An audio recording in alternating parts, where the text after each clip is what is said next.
কিন্তু ভারত স্বীকৃত খুনি, স্বীকৃত স্বৈরতান্ত্রিক, স্বীকৃত ভোটাধিকার কেড়ে নেওয়ার নেত্রী এবং দলকে তারা শুধু আশ্রয় দেয়নি, তাদের রাজনীতি করারও বলেছেন। আবার শিশুসুলভ ভাবে জয়সওয়াল সাহেব বলছে যে শেখ হাসিনার রাজনৈতিক বক্তব্যের সঙ্গে আমরা একমত না।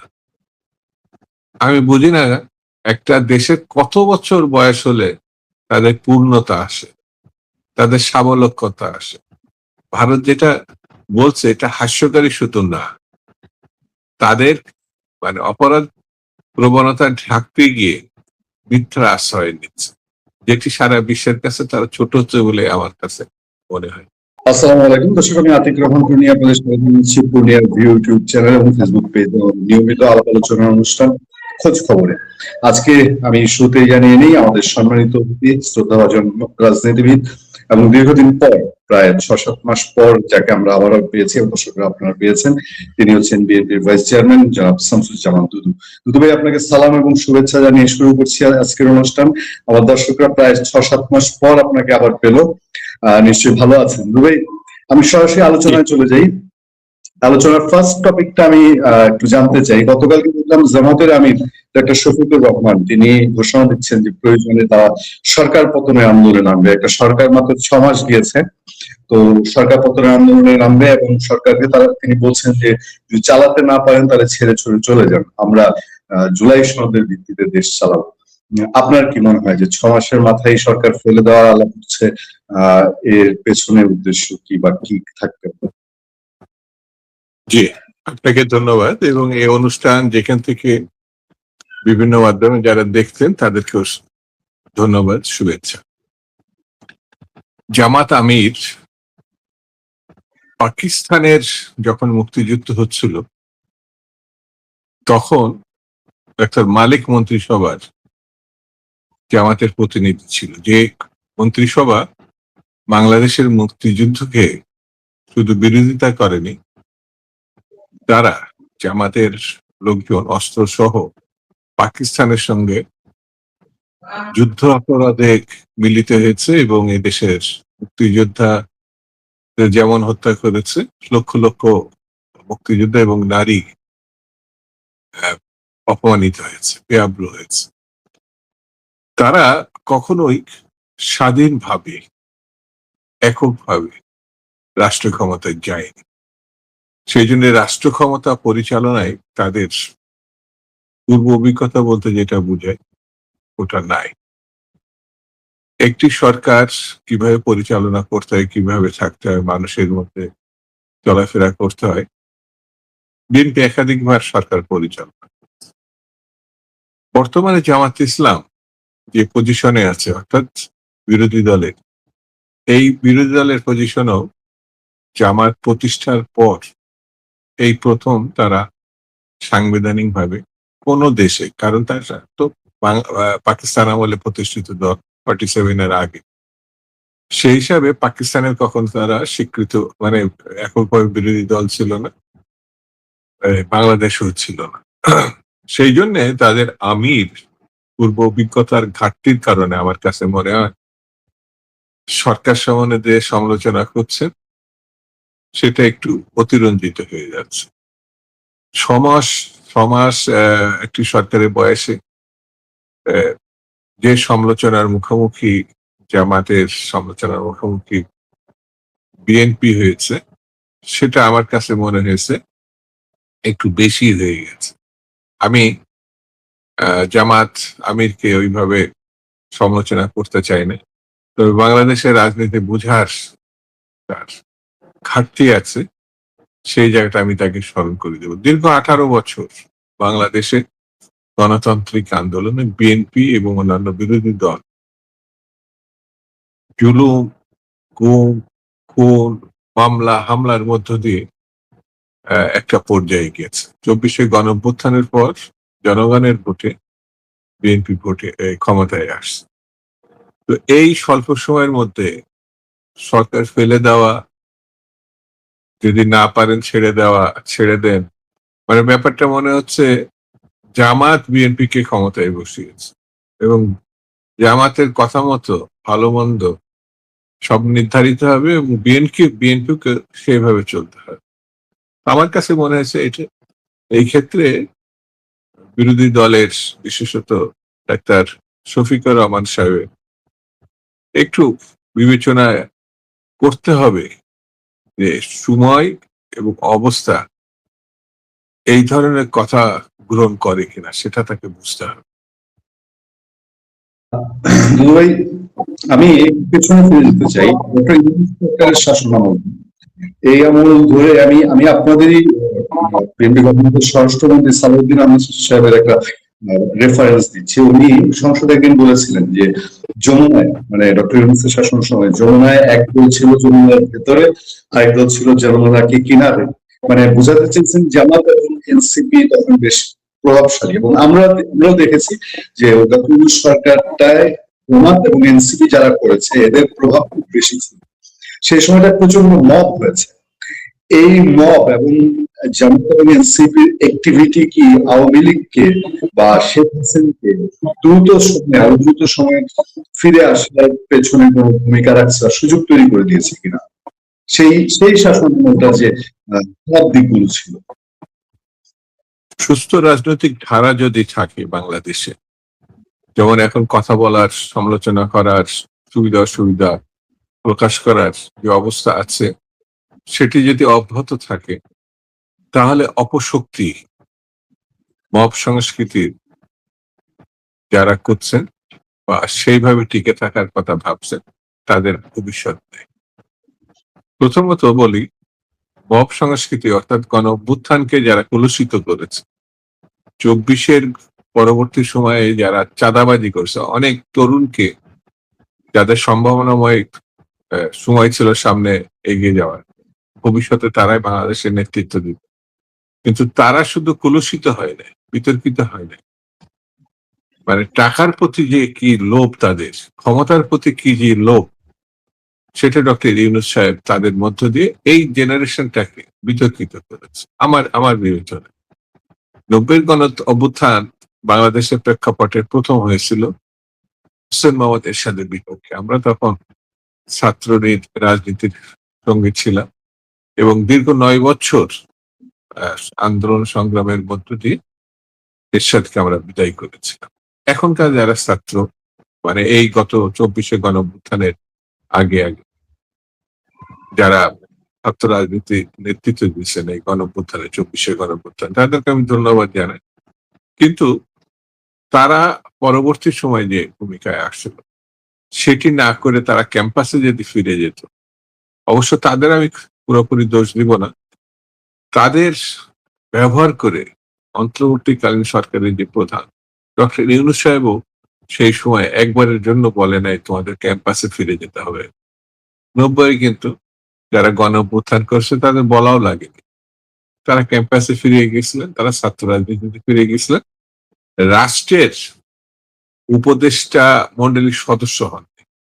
ডক্টর ইউনূস ছাত্রদেরকে, কলেজের ছাত্রদেরকে মন্ত্রী বানিয়েছে, টাকার প্রতি লোভ দেখিয়েছে, ক্ষমতার প্রতি তাদের আসক্তির মানে দিকটা দেখিয়েছে। এটা যে কত বড় ভয়াবহতা সৃষ্টি করেছেন ওই সময়ের সরকার, এটা আমি ব্যাখ্যা করে বোঝাতে পারবো না। এই জন্যই বলি যে যারা গণঅভ্যুত্থানের সঙ্গে ছিল তারা দাবি করছে তারাই এই পরিবর্তনের অন্যতম নায়ক। তো নায়করা ৬টা সিট পায় কি করে? গণঅভ্যুত্থানে যদি নিয়ামক শক্তি তারাই হয়, তারা এত নির্বাচনে, জাতীয় নির্বাচনে মানে জনসমর্থনের দিক থেকে পিছিয়ে যায় কি করে?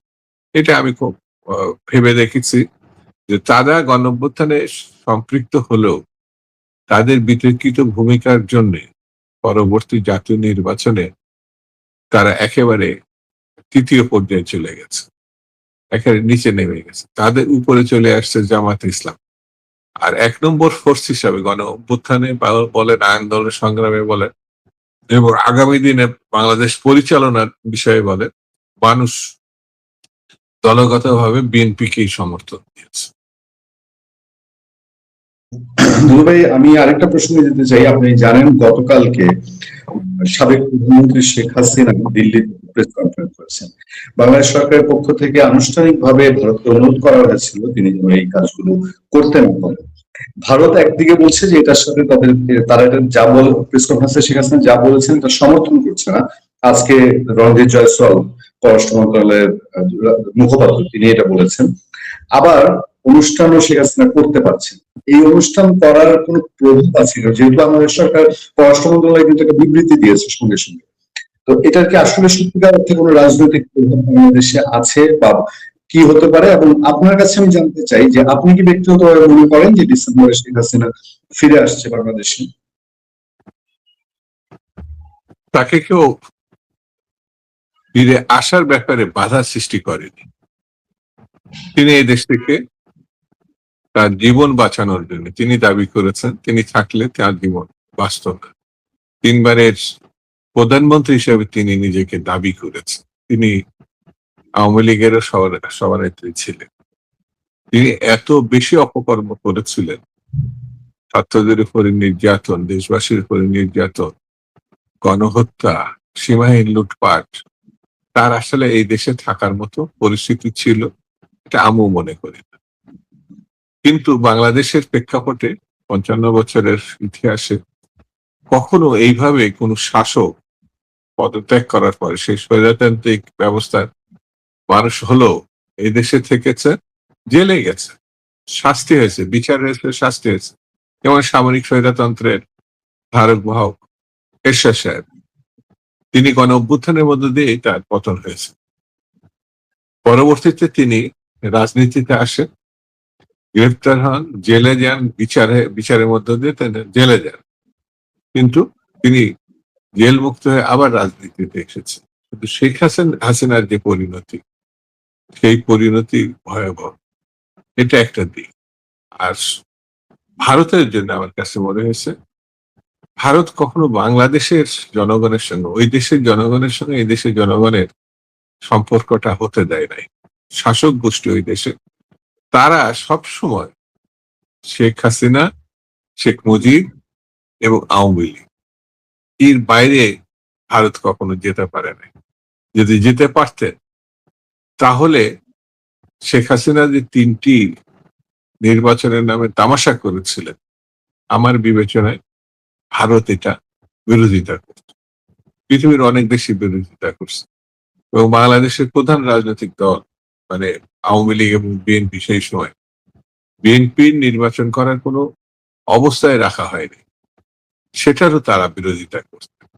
কিন্তু সেটি শুধু তারা সমর্থনই করেননি, ওই রকম তামাশার নির্বাচন হওয়ার পরপরই ভারতীয় পররাষ্ট্র মন্ত্রণালয় এবং সেখানকার সরকার শেখ হাসিনা মানে বিজয়ী দল, মানে এটা তো বিজয় বলা যাবে না, আত্মসাৎকারী বলা যাবে, তাদেরকে অকুণ্ঠ সমর্থন দিয়েছেন এবং বলেছেন তারা তাদের সঙ্গে তারা কাজ করবে। ৩বারই একই কথা বলেছেন এবং বিরোধী পক্ষের নেতৃবৃন্দকে সেই সময় মির্জা আলমগীর সহ সিনিয়র যত নেতা, আমি নিজেও একাধিকবার মানে জেলে গেছি। নির্বাচনের আগেও আমাদেরকে গ্রেপ্তার, সর্বশেষ নির্বাচনের আগে, তার আগের নির্বাচনগুলোতেও আমাদের গ্রেপ্তার করা হয়েছে। তো আমি কেন এই কথা বলছি, ভারত তাকে স্বৈরতান্ত্রিক ব্যবস্থার যে ব্যবস্থার মধ্যে দিয়ে তারা গেছিল সেটাকে সমর্থন শুধু দেয়নি, তার মধ্য থেকে টিকে থেকেছে। আর মাঝখান থেকে ভারত একতরফা ভাবে তাদের যত স্বার্থ আছে সব উদ্ধার করেছে। ব্যবসা বাণিজ্য নিয়ন্ত্রণ, সমর্থন, মানে বাংলাদেশ সরকারের সমর্থন, সবগুলোই তারা আহ, এককভাবে গ্রহণ করেছে। যেমন সীমান্তে আমাদের মানুষজনকে, এই দেশে মানুষজনকে নির্বিচারে হত্যা করেছে পার্শ্ববর্তী দেশ বা পার্শ্ববর্তী সরকার। কিন্তু এই ক্ষেত্রে একবারের জন্য তৎকালীন স্বৈরতান্ত্রিক সরকার একবারের জন্য ভারতের এই ভয়ঙ্কর নীতিকে বিরোধিতা করেনি, প্রতিবাদ করেন। সেই বিবেচনা থেকে ভারত এবং বাংলাদেশের দুটি পাশাপাশি দেশ যে ধরনের বন্ধুত্ব হতে পারত, যে ধরনের এগিয়ে যাওয়ার সঙ্গী সাথী হতে পারত, পরস্পরের সমমর্যাদার ভিত্তিতে মানে নিজেদের বন্ধুত্ব রক্ষা করতে পারে, সেটাই আর করা সম্ভব নয়। ঠিক তেমনি এখন শেখ হাসিনা মানে ভারতীয় সরকার একাধিকবার বলছে ভারতে তাকে রাজনীতি করার সমর্থন ভারত করে না। কিন্তু শেখ হাসিনার বাংলাদেশের বিরুদ্ধে, সরকারের বিরুদ্ধে, জনগণের বিরুদ্ধে যেসব বক্তব্য রেখেছে, তিনি তো আসলে মানে দণ্ডিত একজন আসামি। তিনি তো খুনের আসামি। তো ভারত এখানে লক্ষণীয় খুনের আসামিকে রক্ষা করছে। আর যারা খুন হয়েছে তাদেরকে তারা ভারত সমর্থন দিতে পারছে। তারা তার নিরাপদ নিশ্চিন্তে রাজনীতি করা ভারতীয় মাঠ থেকে, যেটা বাংলাদেশে কখনো হয়নি। বাংলাদেশে ভারতীয় অনেক মানে বিরোধী দল আছে যারা বাংলাদেশে এসে ভারত সরকারকে বিরোধিতা করতে পারছে, কিন্তু বাংলাদেশে তো সেটি সম্ভব হয়নি, কারণ বাংলাদেশ সরকার এটা করতে দেয় নাই। এবং এটি আন্তর্জাতিক আইনি মানে পার্শ্ববর্তী দেশে গিয়ে অবস্থান নিয়ে সেই দেশের বিরুদ্ধে এবং বাংলাদেশ সরকার স্পষ্টভাবে এটার বিরুদ্ধে বিবৃতি দিয়ে এটার প্রতিবাদ করেছে। দুবাই, আমি আওয়ামী লীগ প্রসঙ্গে বলতে চাই, সেটা হলো আওয়ামী লীগের কার্যক্রম নিষিদ্ধ, এবং একটা সময় যখন নির্ভয়া দেশে আওয়ামী লীগকে নিষিদ্ধ করার প্রসঙ্গ উঠেছিল, বিএনপির বিরুদ্ধে ছিল। তারপর বিএনপি যদিও এটাকে অভিনন্দন জানিয়েছে, কিন্তু বিএনপি সবসময় বলছে যে তারা এরকম নির্বাহী আদেশের কোনো দলকে নিষিদ্ধ করার পক্ষে না। তো আপনার কি মনে হয় যে আজীবনের জন্য বাংলাদেশে আওয়ামী লীগের রাজনীতি নিষিদ্ধ হয়ে যাওয়া উচিত, এবং সেটা যদি হয় তাহলে সেটা কি দেশের স্থিতিশীলতার জন্য কোনো হুমকি তৈরি করবে না? কোন রাজনৈতিক দল নিষিদ্ধ হোক ব্যক্তিগতভাবে আমি প্রত্যাশা করি না, কিন্তু রাজনৈতিক দল এবং তার নেতৃত্ব যদি গণহত্যাকারী হয়, তারা দেশের জনগণের উপরে স্টিমরোলার চালিয়ে থাকে, তারা বাংলাদেশের অর্থনীতিকে তছনছ করে ফেলে, মানে সমস্ত অর্থনৈতিক ব্যবস্থাটা ভেঙে ফেলে, লক্ষ হাজার কোটি টাকা তারা বিদেশে পাচার করে, এটা তো রাজনীতি না, এটা তো রীতিমতো একটি গণহত্যাকারী বা অর্থ আত্মসাৎকারী, সীমাহীন অর্থ আত্মসাৎকারী একটি ঘটনা। এবং এই ঘটনার সঙ্গে, যেমন আপনাকে বলি, সুপ্রতিষ্ঠিত কোনো পরিবারের যুবক যদি কাউকে হত্যা করে, তো স্বাভাবিক কারণেই সে হত্যার বিচার হবে এবং সেই পরিবারে অনেকটা ভাবমূর্তি শুধু ভুলণ্ঠিত হবে না, অনেকে সেই পরিবারের সঙ্গে আত্মীয়তা নাও করতে পারে। তো আওয়ামী লীগের অতীত কিছু সাফল্য আছে, ৭১ মুক্তিযুদ্ধের সময় তাদের ভূমিকা আছে, পরবর্তীতে গণতন্ত্র যেমন বিনাশ করেছে, ধ্বংস করেছে, শেখ মুজিবের হাত থেকে সেটা হয়েছে গণতন্ত্র থেকে একদলীয় বাকশাল, এটা আওয়ামী লীগ থেকে বাকশালে যাওয়া। তারা আওয়ামী লীগকে কবর দিয়েছে, তারা আওয়ামী লীগকে নিষিদ্ধ করেছে, মানে শেখ মুজিব সাহেবের সময়। আর শেখ হাসিনার সময় আওয়ামী লীগের নাম নিয়ে ভালো ভালো কথা বলে নির্বাচনী ব্যবস্থা থেকে শুধু ধ্বংস করেনি, স্বৈরতন্ত্র প্রতিষ্ঠা করেছে। 18 বছর তিনি ক্ষমতায় ছিলেন এবং ভবিষ্যতে তার ক্ষমতায় থাকার স্বপ্ন ছিল। যেমন বাংলাদেশে গণতন্ত্র হত্যার আরেক ব্যক্তি হচ্ছে হোসেন মোহাম্মদ এরশাদ। বিএনপির নির্বাচিত সরকারকে সামরিক আইন জারির মধ্য দিয়ে ধ্বংস করেছিল এরশাদ সাহেব, জেনারেল এরশাদ। তো সেই ধ্বংস প্রক্রিয়ায় সমর্থন জানিয়েছিল আওয়ামী লীগ বা শেখ হাসিনা সেই সময়। আবার এরশাদের অপকর্মকে সব সময় হাসিনা সমর্থন দিয়েছে। আর হাসিনার অপকর্মকে, এটা ৩টা নির্বাচন ছিল, এরশাদ সাহেব, তার ভাই জেএম কাদের এবং জাতীয় পার্টি নামক একটি সুবিধাবাদী দল সবসময় সমর্থন দিয়েছে। তো হাসিনা এবং এরশাদ, জেএম কাদের, এরা সময় গণতন্ত্রের বিপক্ষে অবস্থান নিয়েছে এবং বাংলাদেশকে গণতন্ত্র বিনষ্ট করার যেসব পদক্ষেপ বা ভূমিকা ছিল, সবটাই তারা সবসময় পালন করেছে। সেই জন্য এই গোষ্ঠী অর্থাৎ এরশাদ, জাতীয় পার্টি এবং আওয়ামী লীগ, হাসিনা, বাংলাদেশের প্রেক্ষাপটে আমার কাছে মনে হয়েছে যদি গণতান্ত্রিক রাজনীতি করতে হয় তাহলে এই শক্তি দুটির শুধু বিচার হওয়া না, এদের সম্বন্ধে আমাদের সজাগ সতর্ক থাকতে হবে। দুদু ভাই, হঠাৎ করে ফোন, হ্যাঁ হ্যাঁ, এবার ঠিক আছে। আমি সবশেষ দুটা প্রশ্ন একসাথে আপনাকে বলতে চাই, যদি আমরা আজকে অনুষ্ঠান শেষ করব। একটা হলো, ধরুন তারেক রহমান সাহেব যখন লন্ডনে ছিলেন তখন আওয়ামী লীগের পক্ষ থেকে ওই আদালতের কথা বলেই বর্তমান প্রধানমন্ত্রী তারেক রহমানের বক্তব্য প্রচারে নিষেধের কথা মনে করাতো। এখন আবার একই রকম শেখ হাসিনার বক্তব্যের ব্যাপারেও বিএনপি সরকারের সঙ্গে বলা হচ্ছে আদালতে নিষেধাজ্ঞা আছে, ফলে সরকারও মনে করাচ্ছে বারবার যে শেখ হাসিনা বক্তব্য প্রচার করলে যথাযথ ব্যবস্থা নেওয়া হবে। এবার এটা বেশি আলোচনা হয়েছে। তো দুটাই তো একই ধরনের ঘটনা, তাহলে বিএনপি সরকারের সঙ্গে পার্থক্যটা কোথায়? বিএনপির সঙ্গে পার্থক্য, বিএনপি গণতান্ত্রিক ভাবে নির্বাচিত একটি সরকার, আর শেখ হাসিনার সরকারটি স্বৈরতান্ত্রিক এবং দখলদার একটি সরকার হিসাবে। তবে আমি ব্যক্তিগতভাবে মনে করি যে বিশ্ব এবং এখন যে পর্যায়ে আছে, গণমাধ্যম যে পর্যায়ে আছে, ইন্টারনেটের যুগে ইচ্ছা করলে সবকিছু বন্ধ করা প্রায় অসম্ভব ব্যাপার। অর্থাৎ বাংলাদেশ সরকার যে পদক্ষেপ নিয়েছে, এটা শোনা যাবে না বা প্রচার করা যাবে না। বাংলাদেশের গণমাধ্যমে এবং রেডিও টেলিভিশন সব জায়গায় মানে এটা বন্ধ হয়েছে, প্রচার করা হয়নি। কিন্তু এটা তো আসলে ঠেকানো যায়নি, ঠেকানো যাবেও না। এই কারণে বলি যে বিভিন্ন মাধ্যম এখন ইচ্ছা করলে মানুষ ইউটিউব থেকে শুরু করে সোশ্যাল মিডিয়াতে, এটা তো বন্ধ করা যায় না। এটা সেই ক্ষেত্রে চলে বিভিন্নভাবে তারা এই সংবাদ প্রচার করেছে, অথবা মানুষও সেটা অনেক সময় দেখছে। আমার কাছে মনে হয়েছে শেখ হাসিনা গণতন্ত্রের জন্য যে মায়া কান্না বা গত ২ বছর আগে যে ধাওয়া খেয়ে তিনি নিজেই বলেছেন জীবন বাঁচানোর জন্য জনগণের ধাওয়াকে ভারতে আশ্রয় নিছে, সে তার কথা বাংলাদেশে প্রচার হোক বা না হোক, শেখ হাসিনার তো সেই ভাবমূর্তি, সেই নেতৃত্ব, সেই অবস্থা আছে, এটা আমি ব্যক্তিগতভাবে মনে করি না।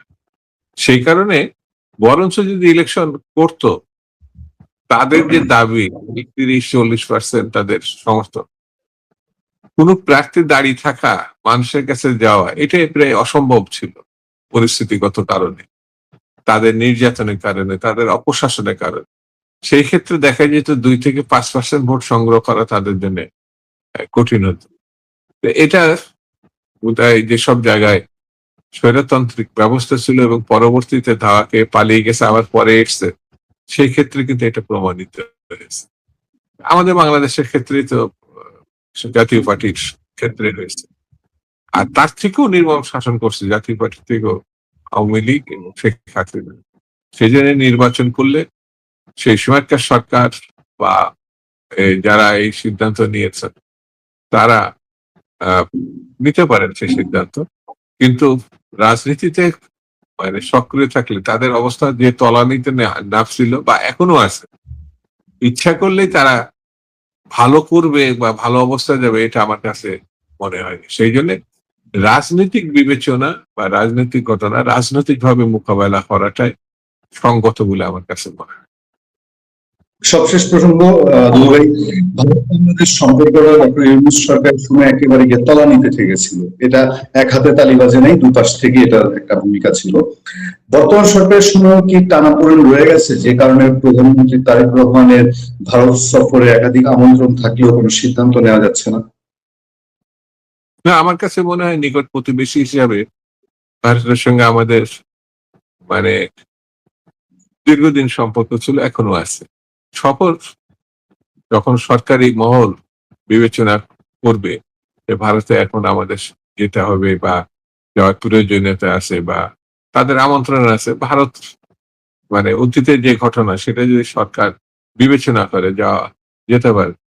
তবে এটা যে আপনাকে মানতেই হবে যে গণঅভ্যুত্থানের পর ভারত শুধু আমাদের ভিসা বন্ধ করে নাই, সকল ধরনের নিষেধাজ্ঞা যা ছিল সেটা ভারত দিয়েছে।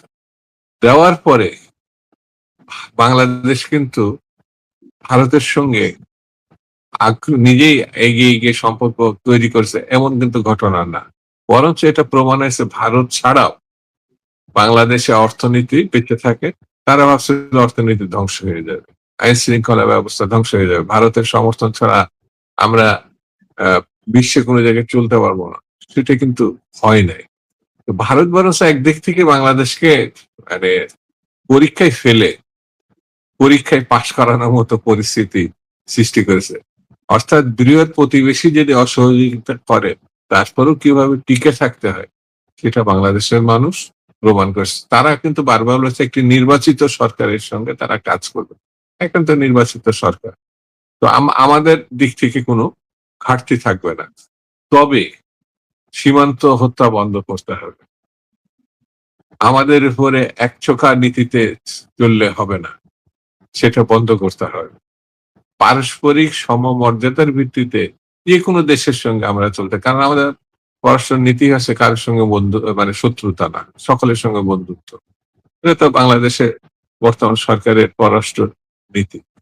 তো চীন, বাংলাদেশ, মালয়েশিয়া বা বিভিন্ন দেশ সবার সঙ্গে, অর্থাৎ যেটা হাসিনা মানে তার পররাষ্ট্রমন্ত্রী কিন্তু কারোর সঙ্গে কথা বলার আগে ভারতের সঙ্গে কথা বলার, এটা প্রকাশ্যেই তিনি বলেছেন। সিডিটি ভদ্রলোক যিনি পররাষ্ট্রমন্ত্রী ছিলেন আছে, ওই ধরনের পরিস্থিতি আপাতত কিন্তু এখন নাই। বাংলাদেশ তার মর্যাদা নিয়ে, তার জ্ঞানী গরিমাজ, তার বুদ্ধিমত্তা, তার দক্ষতা, নেতৃত্ব নিয়ে কিন্তু সাফল্যের সঙ্গে এগোচ্ছে বলে আমার দৃঢ় বিশ্বাস। থ্যাংক ইউ, অনেক অনেক ধন্যবাদ। ভালো থাকবেন, সুস্থ থাকবেন। আসসালামু আলাইকুম।